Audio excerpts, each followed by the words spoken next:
छत्तीसगढ़ में माओवादियों के खिलाफ एक व्यापक कार्य योजना बनाकर कार्य किया जा रहा है और जिसके तहत वर्ष 2024-25 में छत्तीसगढ़ में माओवादियों के विरुद्ध अभियानों में सुरक्षा बलों को अभूतपूर्व सफलताएं हासिल हुई हैं और जिसमें अब तक महासचिव जो सीपीआई माओवादी के हैं, जो एक प्रतिबंधित संगठन है, उसके महासचिव के साथ साथ 3 सीसीएम मारे गए।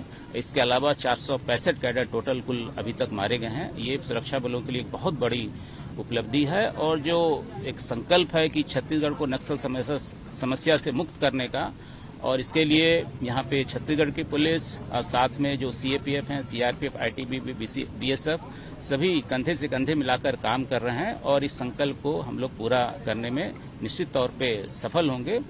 और गरियाबंद में जो अभी सफलताएं हासिल हुई, जिसमें एक सीसीएम जो मोडम बालकृष्णा, जो कि काफी यहाँ पे इस इलाके में सीपी माओवादियों को विस्तार करने के प्रयासरत थे और साथ ही साथ 2 स्टेट कमेटी के मेंबर, इसके अलावा 3 एसीएम, इसके अलावा अन्य कैडर मारे गए, कुल 10, जिसमें कि 6 पुरुष 4 महिलाएं हैं। इसके अलावा बहुत AK-47 SLR इंसाज एवं अन्य हथियार बरामद हुए। इसके अलावा अन्य बहुत सारे सामान हुए। निश्चित तौर पे ये जो सफलता मिली है, इसके लिए मैं यहाँ की पूरी टीम, यहाँ के जो आईजी हैं श्री अमरेश, यहाँ के जो एसपी हैं श्री निखिल और आईजी जो सीआरपीएफ हैं श्री सालिन और उनकी पूरी टीम को मैं अपनी ओर से बहुत बहुत शुभकामनाएं देता हूं। इस ऑपरेशन में जो भी E30 जो गरियाबंद का टीम है, साथ में एसटीएफ प्लस जो सीआरपी की कोबरा और जीडी जिनकी भी टीम इसमें शामिल रही, उनको भी मैं इस बहादुरी के लिए और इस तरह के जो सफलतापूर्वक ऑपरेशन के लिए उनको भी अपनी ओर से शुभकामनाएं देता हूं।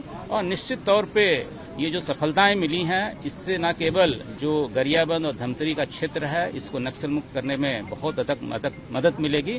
साथ ही साथ इसका व्यापक प्रभाव आने वाले दिनों में पड़ेगा। इससे सरेंडर बढ़ेंगे, इससे आसूचनाएं और भी मिलने में सहूलियत होगी। साथ ही साथ इसका इम्पैक्ट बस्तर क्षेत्र में भी पड़ेगा। सर, टोटल कितनी बाउंड्री थी और कौन कौन से मेजर घटनाओं में शामिल था सर? ये जैसा कि इसके खिलाफ अभी तक जो हमारे पास जो रिकॉर्ड प्राप्त हुए हैं, इसके खिलाफ 18 अपराध पंजीबद्ध है, जिसमें जो तेलंगाना स्टेट में जो वहां की उसमें के डीआईजी जो ग्रेहाउंड जो संस्थापक मेंबर थे, उनकी शहादत में उनको हत्या करने में इनका हाथ है। साथ ही साथ वहां के उस समय के गृह मंत्री श्री रेड्डी, तत्कालीन गृह मंत्री, उनको भी हत्या करने में, इसके अलावा अन्य बहुत सारी घटनाओं में ये शामिल रहा है।